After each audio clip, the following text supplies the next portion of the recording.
These are things that not everybody's into, but if you are, you will 100% be mesmerised, astonished, entertained, scared. Now, I appreciate things a lot more. And an example of that is, and he had the UK in a chokehold at one point. I remember he was doing a Halloween special. Okay, we are live, people, we are live. Hello everybody and welcome back to the Ricky2ra Podcast, episode 80. Episode 80, guys.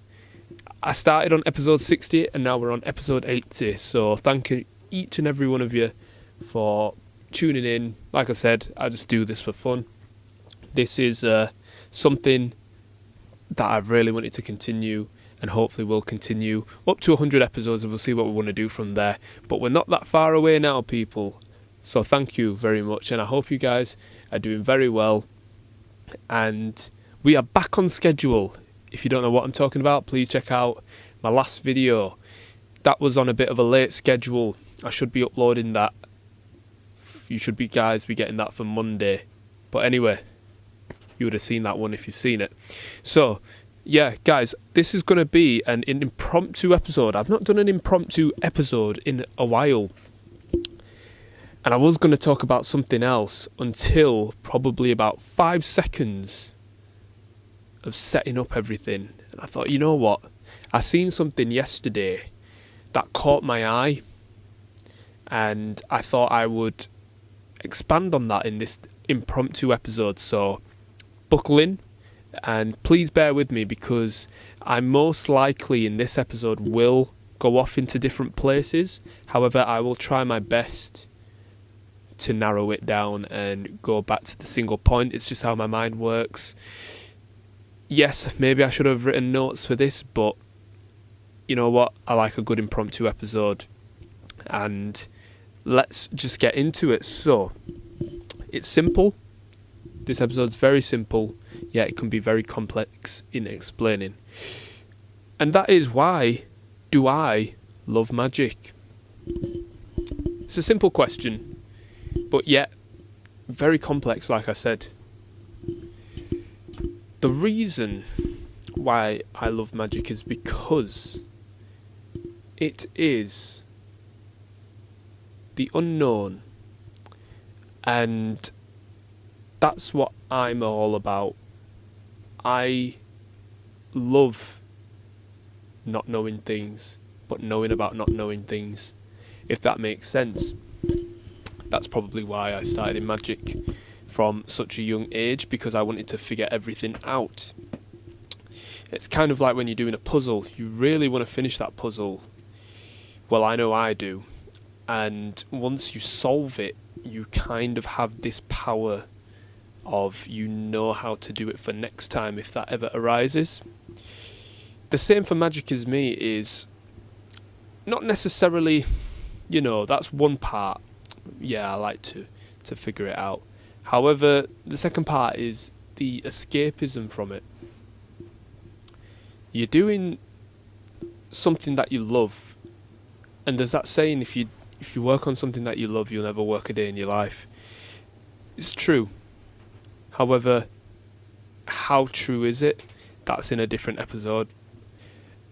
But the reason why it's escapism, because it's entertaining. I feel like all entertainment's escapism, but especially with magic, you're showing the audience something where the impossible is possible. It's not something that you see in everyday life, and it's very different to other entertainments such as music, circus acts, comedians, etc., because you're entertained by them doing something that you already know, or what is quite funny that you'll laugh at. Whereas with magic, you're going to be going through emotions which you will know better than anybody else, of something you have no idea what's going to happen. Whether that's somebody vanishing, sawed in half, in a possible impossible location. These are things that not everybody's into, but if you are, you will 100% be mesmerised, astonished, entertained, scared. It's one of the few entertainments that actually revolve around every single emotion, whereas some only revolve around possibly 1, 2 or 3. And that's a beautiful thing about magic. And I feel like that's me. I'm an all-rounder person. However, there's that one thing which is magic that I have the power and the ability to change somebody's emotion for the better. But like I said previously, it's up to that person on how they display that emotion. And the reason why I love magic, even though for this year in 2024, I'm not doing it as how I used to do. I know that's not very clear. That is a topic for a different episode in which I might do in the future. However, going back to my point, this is a very impromptu episode, so just bear with me. Going back to my point, even though I'm not doing magic as I used to do, I still like watching magic and seeing other magicians do magic. I feel like the older I'm getting, the more I'm starting to appreciate others.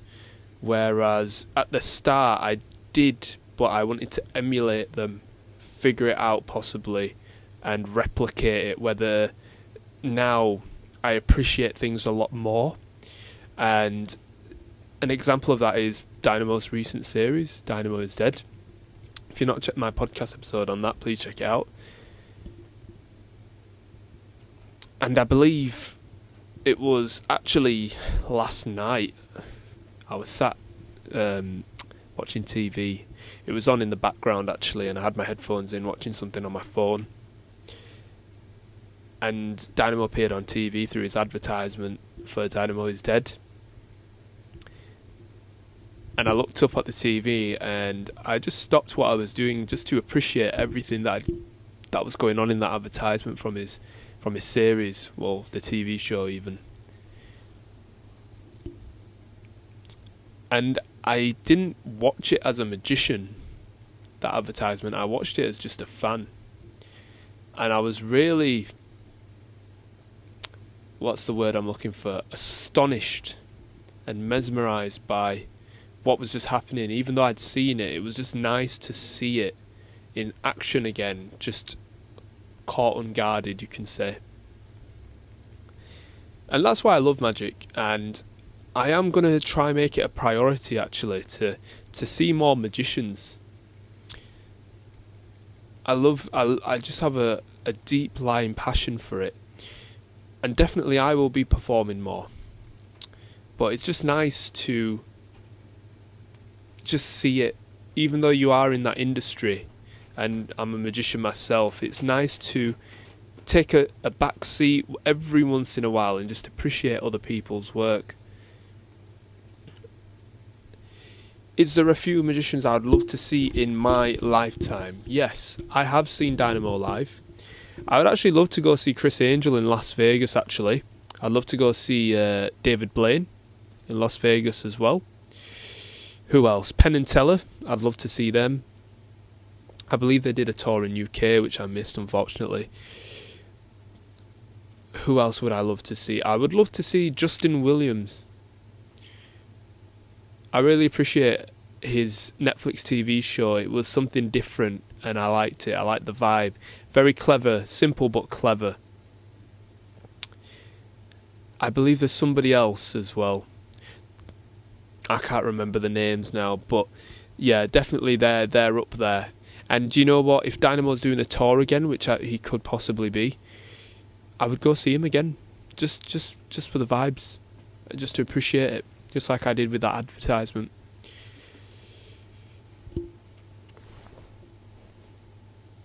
Did I say David Copperfield? No, I didn't say David Copperfield. I said Criss Angel and David Blaine. David Copperfield I'd love to see as well if he's still in Vegas.